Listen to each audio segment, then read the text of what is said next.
Welcome to Body of Crime, your go-to true crime podcast, where we plunge headfirst into the gripping world of criminal mysteries.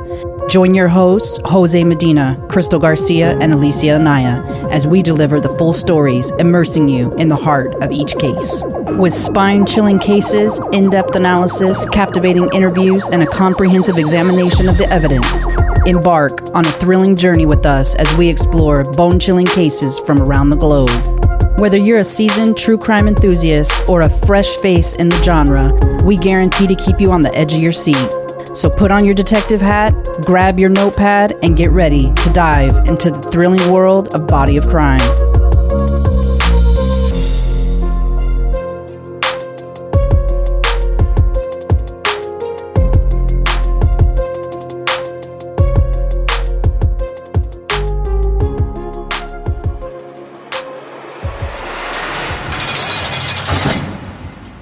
Welcome, fellow true crime enthusiasts, to today's case file, My Brother's Keeper, the Menendez Brothers murder.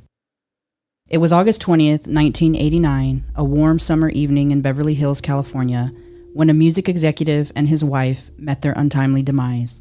The couple was sitting in their luxurious mansion enjoying a quiet night together when they were brutally gunned down in their 9,063 square foot, 6-bedroom, and 9-bathroom home. Despite the fact that their home was nestled in a tight-knit community, not one neighbor called the police during the deadly rampage. It was a bloodbath, a scene that could only be compared to a hit ordered by the mob. When senior forensic specialist for the Beverly Hills Police Department, Fogg, arrived on the scene, he was met with a gruesome sight. An umbrella had to be held over his head to prevent him from being pelted in the head with bodily fluids and flesh that had hit the ceiling and the walls around the deceased. It was a chilling reminder that this wasn't just any murder. This was a calculated and vicious attack, leaving music executive Jose Enriue Menendez and his wife, Kitty Louise Menendez, riddled with gunshot wounds, Jose with 6 and Kitty with 10. As the investigation began, the shocking truth started to unravel. The victim's own children, their 2 sons, became the prime suspects. Joseph Lyle Menendez, known as Lyel, and Erik Galen Menendez. It was a jaw-dropping revelation that left the entire world reeling. In a city with almost no homicides, these murders would account for the total number of homicides in 1989 for the affluent California community known for its social elites and the wealthiest population in the state. Beverly Hills 90210. The scene outside the mansion was one of chaos and heartbreak. One of the sons, Erik Menendez, was curled up in a fetal position in the front yard, sobbing uncontrollably. He had just lost both his parents in one fell swoop. As detectives, forensics, and law enforcement worked tirelessly through the evening, it became clear that this was a crime that would not only haunt the community for years to come, but keep them talking and investigating just this year. New shocking evidence of their honesty in 2023, 33 years since their parents were killed.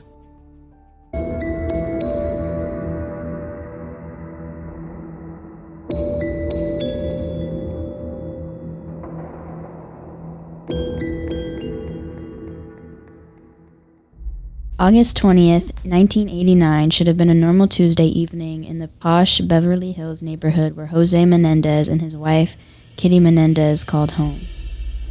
They had finally made it to the exclusive 90210 zip code, and their 9,000 square foot home was proof. It was a cool 62 degrees that evening with barely a breeze. The evening night might have reminded Jose of Cuba. Jose was a Cuban immigrant who was experiencing the American dream. He had risen through the ranks of corporate America, a CPA turned ruthless businessman with industry experience in Titan companies like Hertz Rent-A-Car, RCA, and Carolco Pictures. He had just founded Live Entertainment, and it was going exactly as planned. He was rich, but he was working on being wealthy. As a CPA, he knew the difference. Kitty was a stay-at-home mom, although the title mom could be used loosely. She often let the kids fend for themselves and was not overly motherly. Her family had broken up due to infidelity, and her mother had suffered from depression and alcoholism as a result. It is likely the apple didn't fall far. Lyle Menendez was their oldest. He took most after his dad. He didn't feel the roles applied to him. It may have been fatherly programming, but it presented itself in his behavior. He had avoided recent legal trouble when the family had lived in Calabasas. But Erik Menendez, his younger brother, had taken the charges for the duo. He was a minor and would only get a slap on the wrist for the string of burglaries they had committed against their neighbors. It seemed like Lyel could be a bad influence of sorts. Jose had bought Lyel entry into Princeton, but he couldn't hack it academically and he was kicked out for cheating on exams. Both boys excelled athletically, being star tennis players. Lyel had also been a swimmer. His grandfather had been a professional soccer player in Cuba and his grandmother an Olympic gold medalist. Genetically, the family was gifted on their father's side. Erik was not like Lyel. He was more like his mother than his father. At one point, his mother thought he might be gay and had encouraged him to date girls, which he did. The one thing the boys shared was a secret. A deep, dark secret that began back in Cuba with Jose. It turned out that Jose was sexually abused by his mother as a toddler, with the abuse had continued into his school years. The secret would pervade the relationship that Jose had with, first Lyel. Lyel suffered the abuse for several years. It would be the week of August 20th, 1989 that Lyel would learn about his younger brother's secret, a secret that would push both brothers over the edge. Erik had shared with his older brother Lyel that their father had been sexually abusing him for years. Lyel confronted his parents about the abuse, threatening to expose his father, who was a prominent figure in Hollywood. Both boys had thought that they had been hiding the sexual abuse from Kitty as a way to protect her, but it was at the time that they discovered that she had been aware of the abuse all along, allowing it to continue unchallenged. Jose threatened both boys, shouting, "You made your decision and I'll make mine." Kitty was angry, Jose was angry, and Lyel and Erik were terrified what their father would do and what their mother would allow him to get away with.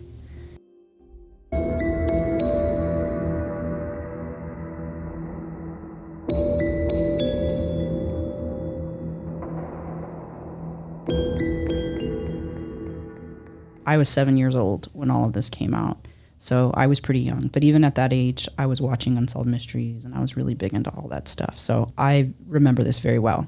However, covering this case, definitely my perspective has changed quite a bit.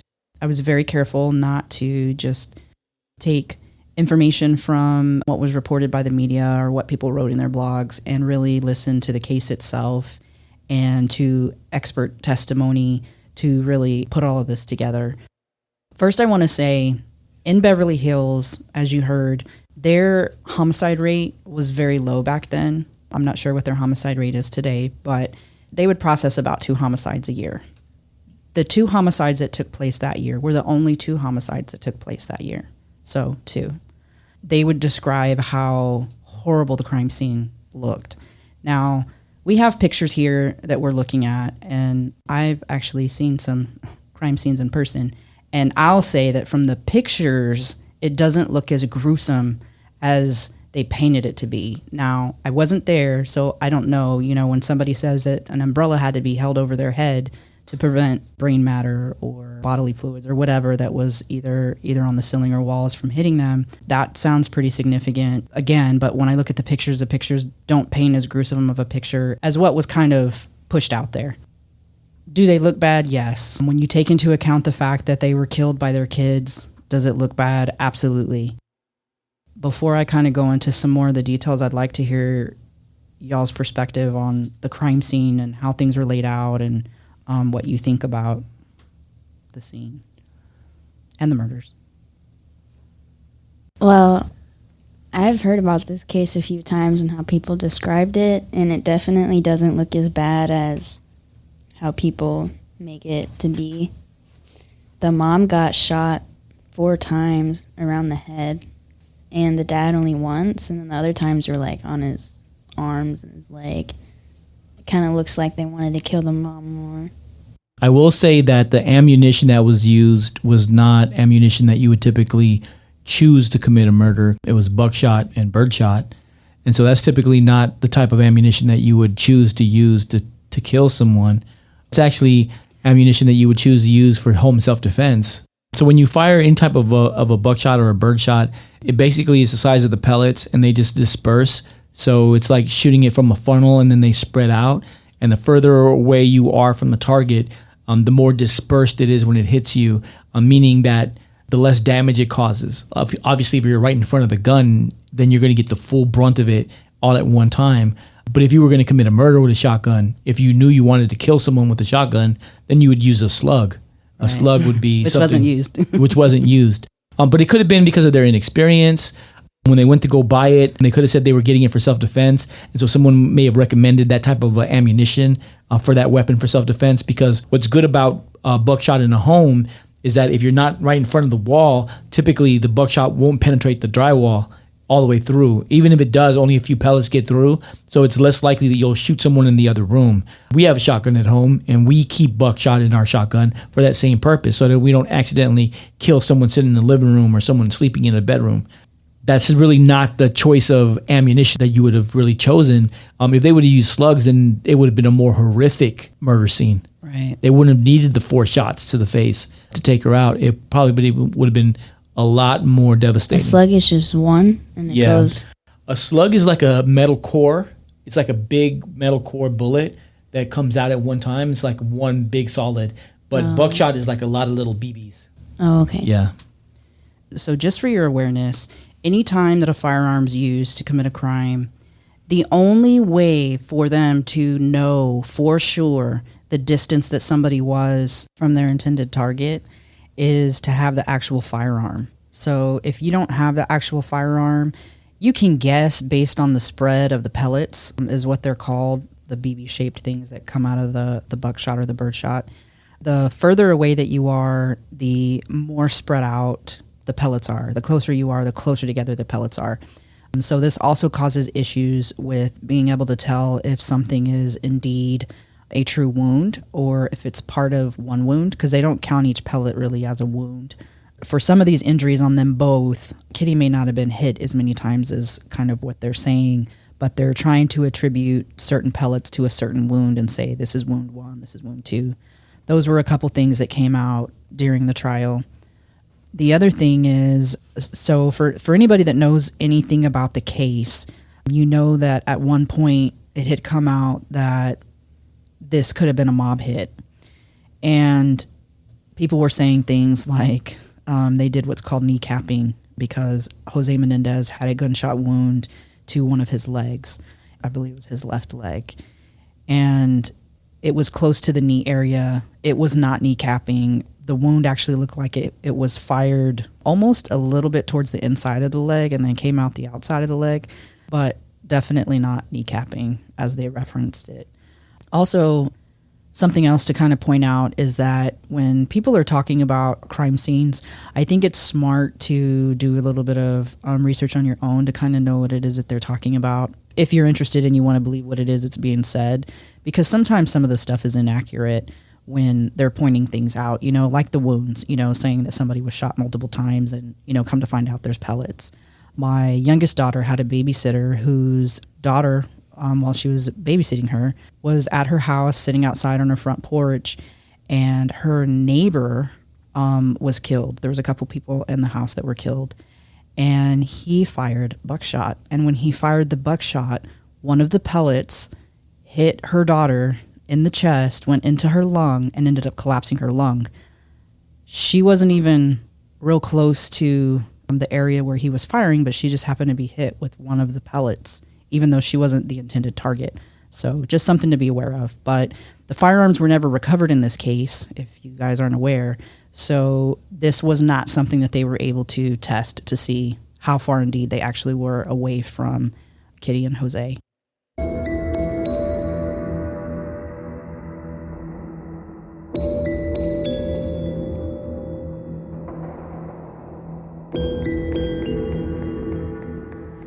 For two rich kids in Hollywood, August 20th, 1989 should have been parties, girls, and maybe some recreational drugs.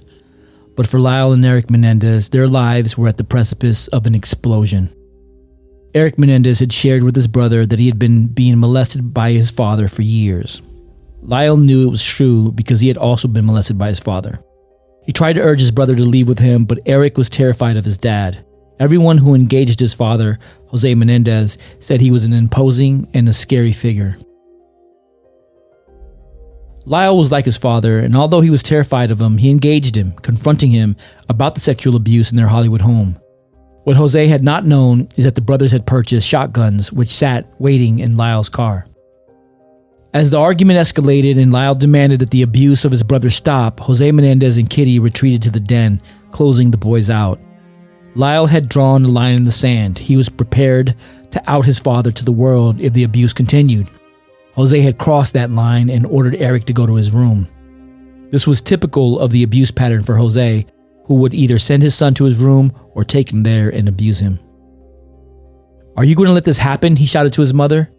He was disgusted to have recently learned that she had been aware of the abuse all along and had never lifted a finger to stop it. The two boys, motivated by fear and anger, retrieved the shotguns from the car and returned to the 9,000 square foot mansion together and walked into the den where their parents were. Jose was standing, but the initial shotgun blast severed his femur and sent him slumping back into the sofa. Kitty stood from the couch in protest, raising her hand to protect her face. The initial shotgun blast dumped her onto the couch, and as she absorbed the blow, she rolled over onto the ground. She may have tried to crawl, but didn't get far.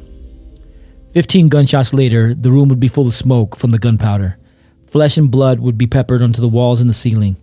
Shotgun wadding would be discovered on the ground, although all the shell casings would have been removed.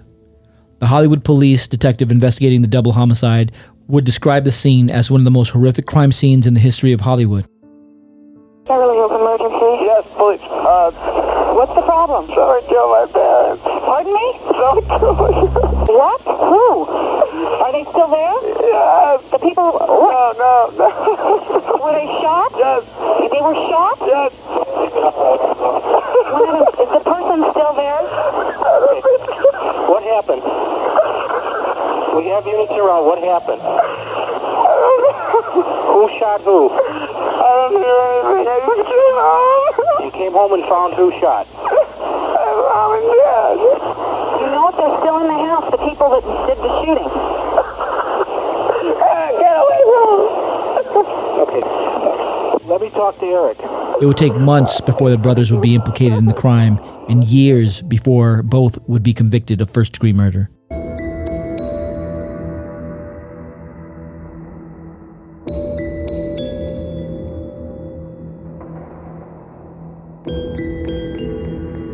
First of all, I think that the police didn't do a very good job when they got to the scene. And the reason that I say that is because when you have a murder scene, it doesn't matter who the people are that are there, who's involved, who you think's involved, who was murdered, who wasn't murdered. It doesn't matter. You treat every case the exact same way every single time. And if you don't, you're going to have errors. And you're going to have gross errors, such as they weren't tested for gunpowder residue. And had they have been, they might have been arrested that night. I think that part of their wealth also played into that factor, because I think that they just were thinking, these are rich kids, they have no problems. Like, there's no reason for them to kill their parents. I think that was part of what weighed in. I think if it would have been in a different zip code, that whole process would have been done a little differently. I don't know that, because one of the statements that one of the guys made was that in all his years, mind you, only 2 murders a year, but in all his years of experience, that the way that, you know, both Lyle and Erik were responding when they arrived seemed to be very genuine. And cool that you thought that, but you should still be doing your job the exact same way, regardless of how you feel or what you feel like your years of experience have entitled you to feeling. You should still do the same process every single time. You shouldn't not do something because you think, oh, I don't think maybe they did anything wrong, or, oh, well, I think because we're in this neighborhood, we shouldn't do it. None of those should even, should be a factor in pursuing a homicide investigation. Yeah, I agree with that. But I know that people have a tendency to take shortcuts, and I think that was a shortcut that was taken that caused the investigation to last longer than it should have. If they would have done their job properly, then they would have identified the Menendez brothers as the shooters right away. And it actually might have helped them in their defense, because I feel like part of what hurt them was the fact that after the murders, they went on shopping sprees, they spent money, they went traveling, and they acted as if everything was okay and nothing was amiss. And that, I think, worked against them when it came down to motive. That's true. I feel like that allowed the narrative of the motive to be financial gain. And I think that's really what hurt them the most, because they did stand to gain. Actually, they gained, $16 million? The estate was, valued at almost $16 million. Right. So that created the narrative of the motive. They would have been captured that same night. That narrative never would have started, and their behavior would have been different. And then when the abuse came out, it would have been more believable. Even if they would have turned themselves in and said, we killed our parents, we were being abused, the self-defense portion of that would have made more sense and would have been more believable. But because they hid it so well and they lied so well about it and they were so convincing at the murder scene, it makes it hard to believe them. I even had a hard time believing them until I found out some more stuff. I actually went through these kind of ups and downs of like, I feel bad for him, I don't feel bad for him. I feel bad for him, I don't feel bad for him. And really what it took was me listening to all this different expert testimony, all these different, like, and as I started hearing all these different things and hearing the family who spoke, and I don't care what anybody says, you're not going to get a lot of people to come and lie for you.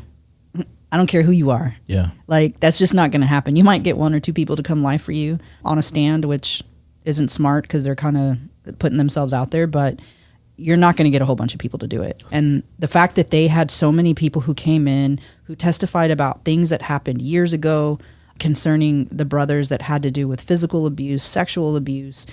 But I don't think nobody ever said, I saw Jose sexually abusing Erik or Lyel. No one ever came and said, I saw it happening.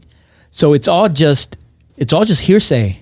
Well, we say that, and one of the reasons that they had these experts come in is because, and this was something that really upset me about the case, was that there was a lot of emotions in the case that shouldn't have been part of the case, like your personal need to win, or you really believe this, but you don't care what the evidence says, and you don't care what the experts say. Women aren't going to feel like men. The prosecutor in the first trial had actually made a comment and was kind of almost arguing with the expert about, yeah, but how would a guy react? Like basically trying to say that as a male, you should react differently to being victimized than a female, that they don't react in the same way, that they would react differently. They also tried to bring up the fact that they thought maybe Erik was gay. That didn't have anything to do with it. Is you being gay have anything to do with you being, victimized sexually? I think it's important to understand that this is in 1989 when homosexuality wasn't as commonplace as it is now, and it wasn't as acceptable as it is now. Additionally, it's at a time when we didn't know a lot about sexual abuse, and I don't even know that we had policies in place for sexual harassment in the workplace in 1989. It's a different world today. So looking back through today's lenses is going to give you a different picture of all the things that we should have been better about during that time. So that's a great call out. Yeah. But I think had people not have had those personal things interjected in that time frame while they were pursuing justice, which should have been your goal, at the end of everything, your goal should have been to have justice for Jose and Kitty, and to have justice for whatever took place that put the brothers in that position. I feel like he got what he deserved. And I think that Kitty got what she deserved as well, personally. When I was looking in the case at first, I was kind of feeling bad for the mom because here you're with somebody who's abusive. And I always try to put myself in all the different perspectives to see, like, what would I think if I were him, or what would I think if I were her? I know I'm not her, and I know I'm not him, or, whatever, but how might I look at it through their eyes? And for her, what kind of got me in the beginning was she was abused by her husband. She was cheated on by her husband. She was basically you do whatever I tell you to do. You're you're here to do whatever with the kids, to stay home and be the person that takes care of the house. I'm going to go work and I'm in charge of the family is basically kind of how I saw him. And so I kind of felt bad. And even the brothers at different points in times would talk about how they felt bad about their mom, how they didn't want to say things to their mom because she was scared of their dad, and how they didn't want to say things to their mom because she didn't stick up for them. And even early on, so before, she made a lot of comments about basically giving up her future for having the kids. Well, they didn't ask to be born.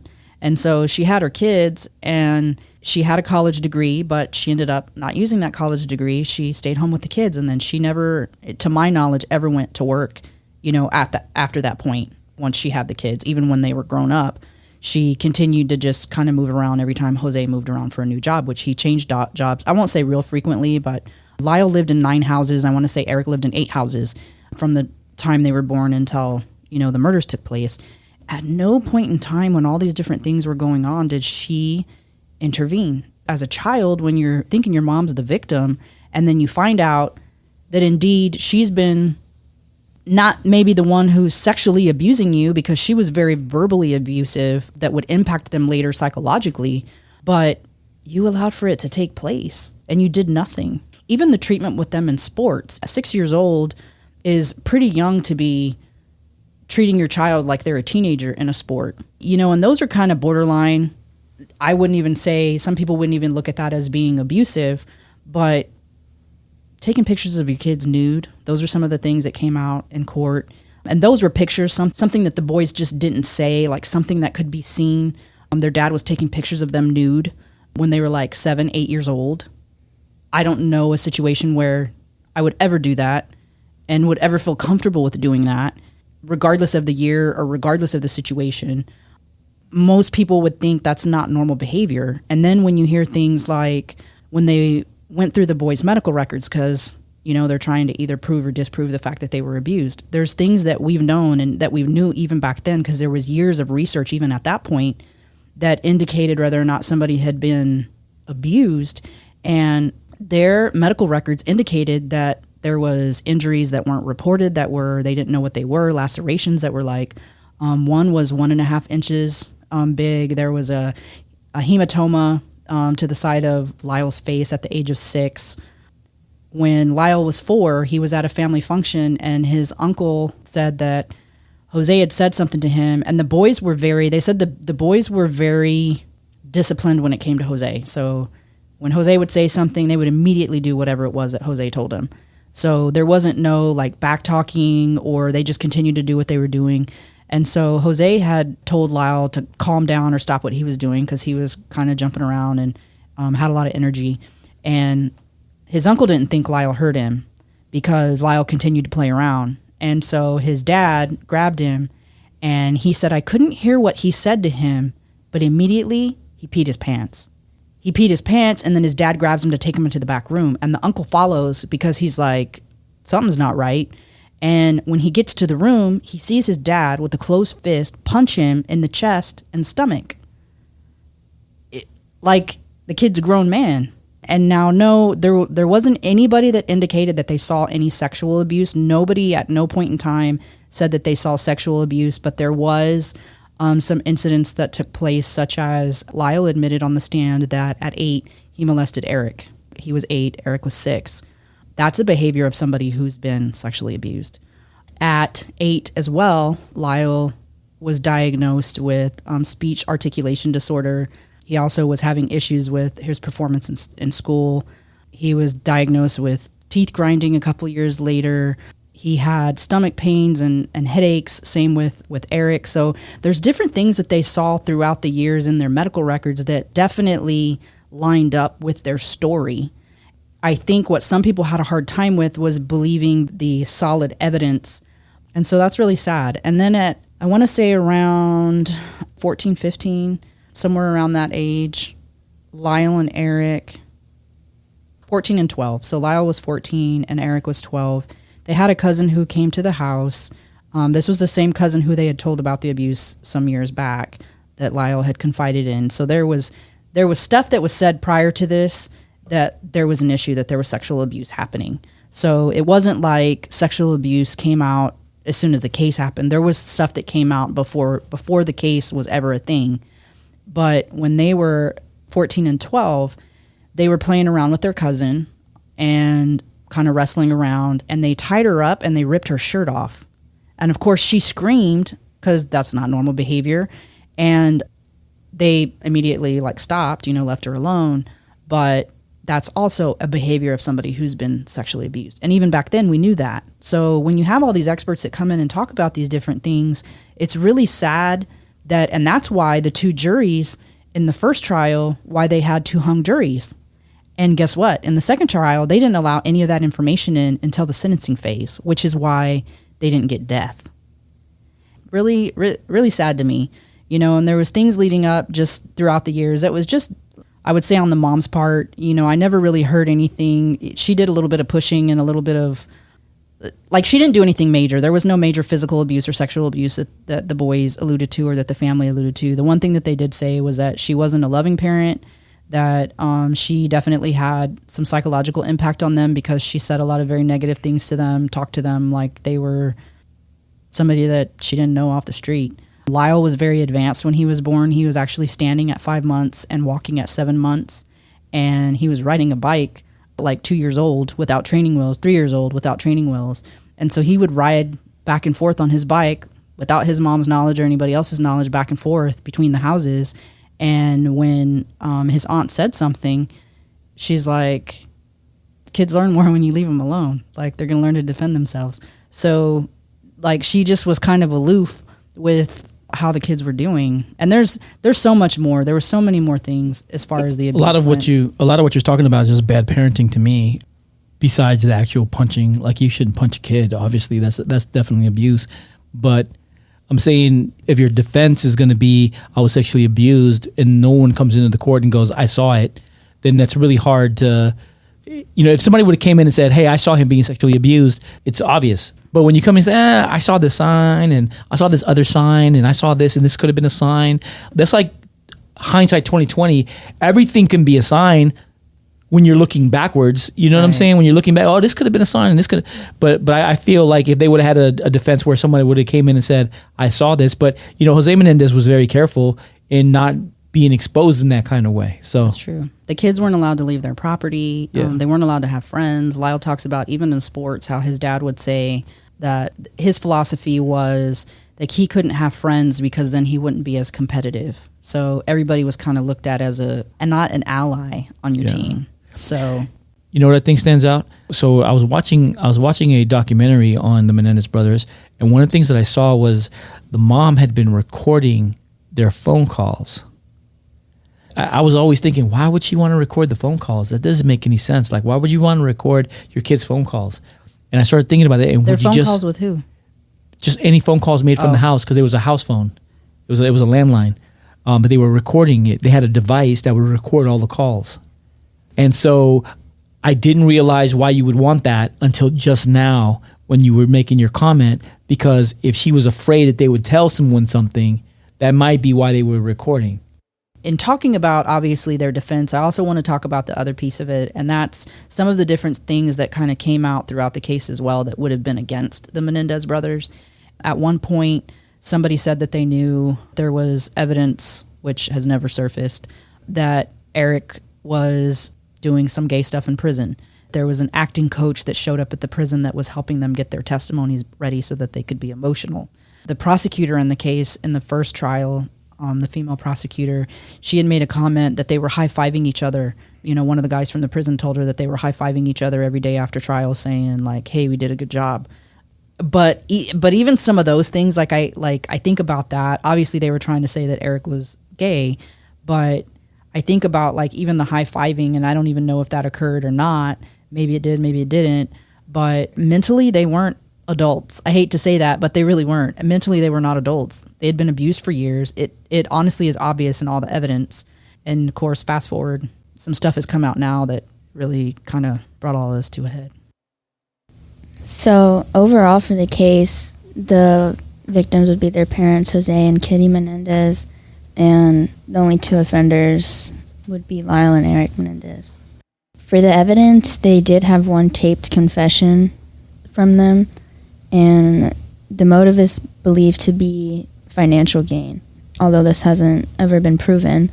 And for the sentence, both Lyle and Erik were convicted of first-degree murder with special circumstances and sentenced to life without parole.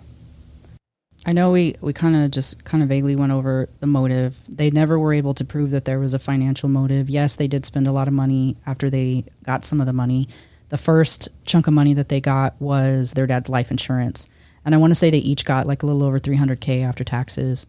And the things that they bought, like Lyle bought a Rolex watch. He bought a car, his dream car that he always wanted. Now keep in mind that they're kids. And like I said, their maturity at that age wasn't normal for normal adults either. So a normal adult at that age if you think about it, that had that kind of money would probably do the same thing. And their family said that they weren't spending any differently than they were before. It's just the fact that they had more money to spend, but that their spending habits were the same. Lyle bought a business. He bought a chicken place. Erik was kind of more reserved as far as the money went, but he also had just become an adult recently. So he probably wasn't into the spending like Lyel had already been for a couple years, like being away at college, away from their parents. But they were never able to prove a financial motive. Yes, they did stand to inherit about $16 million. And there is a law in the state of California where if you're convicted of a crime, you cannot inherit any money. So by the time they were convicted, they had blew through just about every penny of that money for their legal defense. So they spent almost $16 million in. And of course, during that time, like things were being sold off, the houses, because there was more than one house that the family had, things were being sold off and whatnot. And at the end of it, the whole estate totaled to, almost $16 million, somewhere around that figure. That taped confession was that the taped confession that they got from their therapist? It was kind of interesting how they were even able to obtain that. So that started because the therapist who had been their therapist previously, so this was somebody that was known to them before any of this took place, that they had been going to for therapy. After the murders, the brothers continued to go, at least Erik did initially, and he ended up confessing to the murder. When he confessed, the therapist decided, I'm going to start recording these conversations. So first you have to ask yourself, if this isn't something that you typically do with all your patients, that's odd. That's really odd. And then his reasoning, he would state later, is out of some type of fear, but he continued to see him in reviewing all the case, and it would be a lot for me to talk about now, but I think he was going to try to bribe him or extort him, because he ended up having his license pulled, and there was multiple cases that came forward where there was incidents with other patients of his. How they obtained the tape in the first place was a woman that he was seeing, who was his mistress at the time. When he broke up with her, she decided, I'm mad at him, I'm going to go to the police. And she went to the police, told a lie to the police. The police went and got the tape. So the fact that she told a lie and they got the tape in the process of that lie, I think should have been an issue.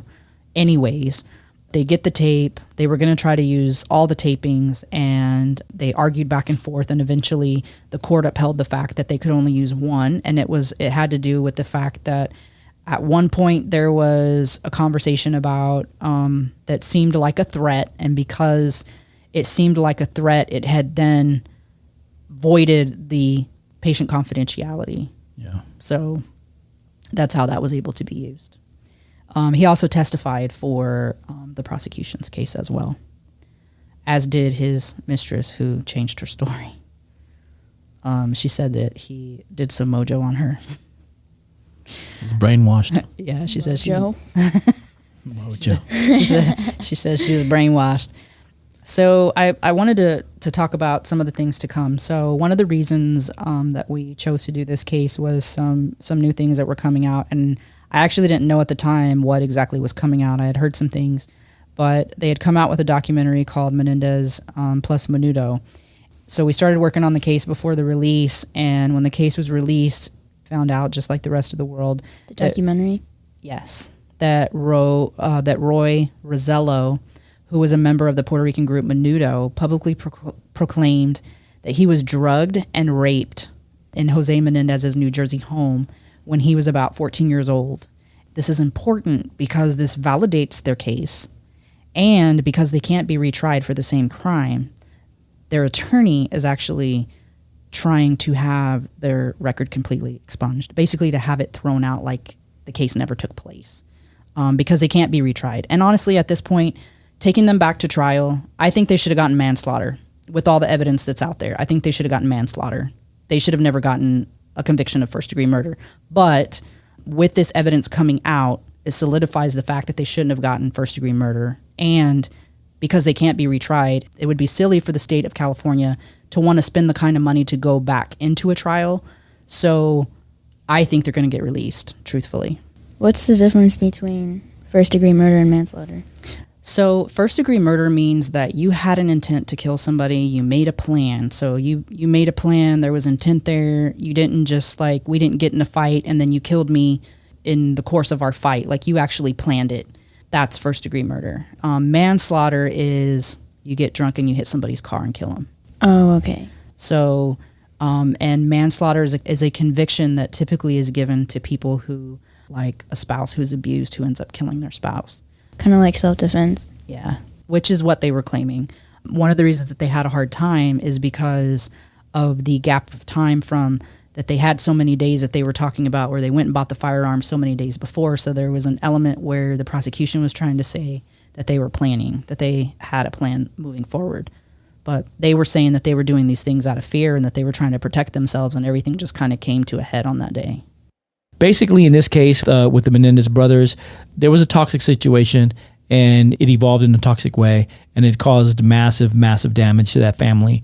30 years later, they finally have a witness coming out that can corroborate the story about Jose Menendez being a sexual abuser, and this will hopefully give these guys some level of justice in their lives. They've already given up 30 plus years of their life to the prison system. So now hopefully they get some kind of relief and they get to maybe go and live a little bit about their lives. I think these guys are my age now. They're in their 50s now. So they're older than me. So they're definitely in their 50s. So I feel like at least they can have a few years. A few years. Yeah. And they're going to come out not the same people. Yeah, they're not the same people already. If you suspect someone's being sexually abused or you're being sexually abused, that should be reported. You should report that to somebody in authority. Well, this case truly demonstrates the flaws in the legal system and the corruption that can impact the case. The justice system matters, just like the representation you have matters.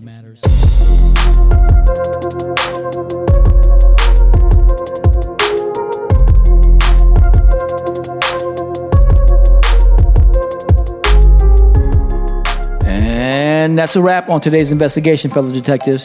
If you found this episode both enlightening and captivating, then please subscribe to our podcast show and our Patreon. Leave a review and hit that like button. Share our podcast with others and engage with us on our website and social media platforms. You can find us on all major podcast platforms as well as our website at www.bodyofcrimepodcast.com, where you can access all of our episodes and bonus content, including valuable resources. By expanding our community, we believe we can make a greater impact in our pursuit of truth and in shedding light on crucial cases. If there's a case that you'd like for us to cover or a personal story you'd like to share, please don't hesitate and contact us through our website. We always welcome your feedback and suggestions. Until next time, stay sharp and thank you for tuning in to the Body of Crime podcast.